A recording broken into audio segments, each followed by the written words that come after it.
How's it going, YouTube? Welcome to the nest. Ron here with Crow's Blades. What's in your pockets? What you have for lunch? I gots to know. Please leave your carry and your lunch, what you had for lunch, in the comments below. Today I have an interesting review for you today. Links to this knife and other items I use are located in the video description. Let's get on with the review.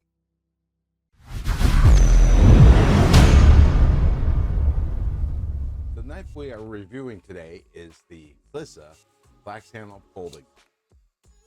The knife has linen micarta handles, which is a high pressure laminate composite made by layering materials like linen and phenolic or epoxy resin, then curing them under heat and pressure. That's the scales. The clip is made from stamped stainless steel. They are reversible. It is reversible, which is good. So lefty love, kudos to Flissa. The clip screws and the clip themselves are inset into the scale. The screws, unfortunately, are T6s, but the pivot at least is T8. The liners are coated stainless steel, and unfortunately they are not milled out for weight reduction, and unfortunately this knife definitely needs it. It's a little on the heavy side for the size of the knife. The jimping is very minimal. It goes from here to here, but what's there does work. They're the big jimps up by the thumb stud there, and yeah. So the blade steel is no billboarding on the show side, and the only billboarding on the blade itself is the model number and 14C28N. So not a bad steel. Unfortunately, the blade is coated with, I am not sure what that coating is, but I'm thinking it's paint, but it could be PVD. But if it is, it's a real thick PVD. 14C28N. The optimal hardness is generally considered between 59 and 61 HRC. While it can be hardened up to 62 HRC, this knife, this is typically done to maximize edge retention at the expense of some toughness. And I don't think we have to worry about the toughness, the sacrifice here, because the HRC for this knife is listed at 59 to 60, which is 58 to 60, which is a tad on the soft side. Now, at the high range, it'd probably be okay, but you know, who knows if this is on high range or low range. My experience with Flissa knives are the steels are a little bit on the soft side, but they still take a wicked edge, and they just won't last as long. The blade is perfectly centered, and as you notice, it is a crossbar lock, and it is one of the better crossbar locks I have. It's actually, I would rate this as a fantastic crossbar lock. The Omega springs are very, very tough, and so it might be a little harder to pull down on the crossbar lock, on the crossbar itself, but that then gives it a very, very good faux detent. Blade length is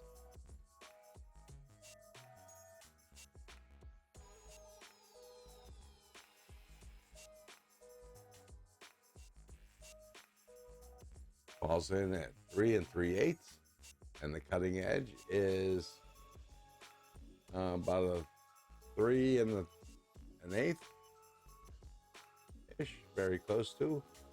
Might be 3 and 16th. And the knife size total is 7 3/4.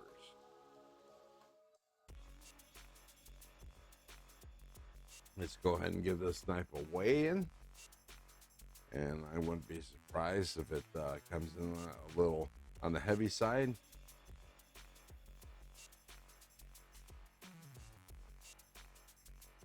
Oops. Whoa. Alrighty then. All right, so it comes in at 114.2 grams, and that is 4.0 ounces.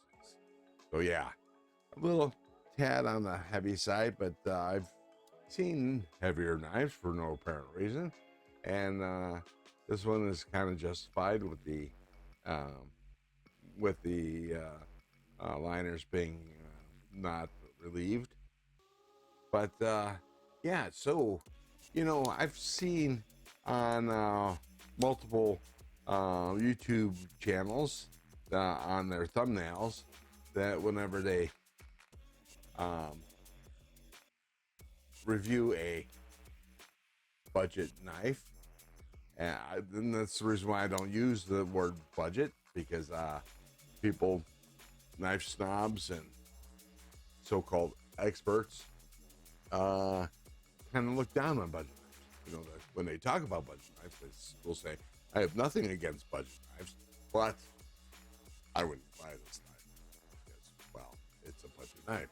And I find that horse pucky. I can't remember how that saying went. I think it was a Sherman Potter from MASH quote, horse pucky. But anyways, I think that's it. But they say, how can this budget knife be so good? Well, my question to you and to all the knife makers and all the knife snobs, how aren't all knives this good? If you can get a $23 knife, or actually we'll go with the normal cost for this knife, say $30, and then I'm rounding up, a $30 knife come in this good. I've had a $300 knife that sucked. I mean, the action sucked, the blade centering sucked, the edge bevel sucked, and that was a $300 knife, which I've since sold. But for a $30 knife, you have good centering, you have great action. For a crossbar lock, yes, great detent, and it's not too strong a detent. I can actually do this with my left hand.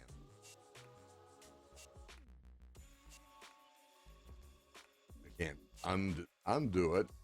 My fingers are tired tonight. There we go. Anyways, yeah, very fidgety knife. I like it. I have many a Flissa. You have no idea how that grates on me when somebody calls it a Flissa. This Flissa knife I have, well, not this particular knife, but I have plenty of Flissa knives, and I highly recommend them. Might not be the best blade steels. Like I said, this is 14C28N, but this is a sharp knife, and I know Flissa knives will take a wicked edge, and I can get them to cut paper towel, so steel can't be that bad.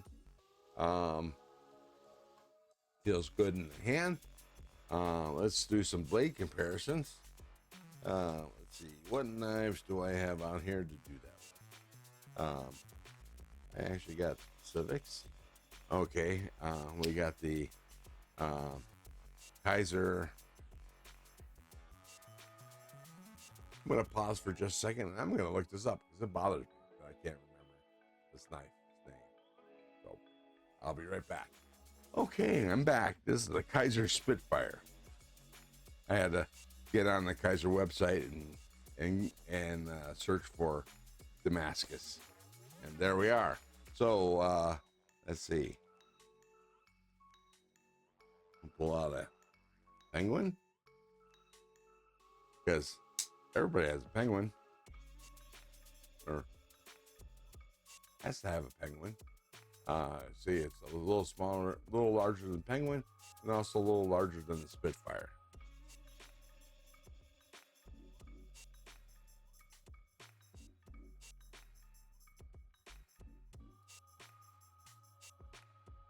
Oh, why not? Kaiser Seaweed XL. And the Alton's Emperor Penguin. No, King Penguin. So you see, it's exact same size, or maybe a tad, just a hair longer than the King Penguin, and just a tad shorter than the Seaweed XL. So it is a good sized knife. Only nitpick on this knife is the blade, its blade shape itself. So they call this a cleaver cut, a cleaver blade, which, okay, I'll go with that. But the problem is it's too narrow. So you can't set the, you can't see that, but you can't set it flat on a surface because this comes before the blade. So there's that. And that is, I think, my only nitpick. Oh, and the weight. They should have done some weight reduction because it is very butt heavy. That far behind the pivot. But other than that, you know, I have no problem carrying this knife or any of my other Flissas. This knife comes in at $27.99, but it was on sale when I bought it, and I think it still is on sale, 20% off. So I actually paid $22.39 for one knife. I actually bought two, because one of these knives is going to be in a future giveaway, and I'll put a wicked 17-degree bevel on the knife, so that stuff will cut paper towel. Look, you can't beat this knife for $22.39. You can't beat it for $27.99. You can't beat it for $30. It is a banger of a knife. The best crossbar lock I own. It action is just fantastic, and I don't hear the bearing or any rubbing or anything like that. So look, I keep on forgetting. I never mentioned the lanyard hole. I'm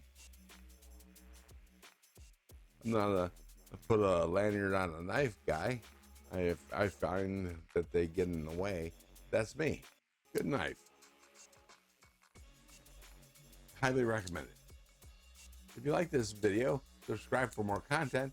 And if you're shopping for gear, check out the video description for the stuff that I use for knife maintenance and sharpening. Some of the links may or may not be affiliate links. Affiliate links benefit the channel at no extra cost to you, and may be attached to coupon codes, which will save you some money at checkout. All knives should be this good. Oh, and I don't use the word budget because knife snobs tend to look down on budget knives. So I always call them low-cost knives. But that's just me. Please like, subscribe, and leave a comment. You know I want to hear from you. Thank you, and we'll see you in the next one. Keep your blade sharp and your wood hard.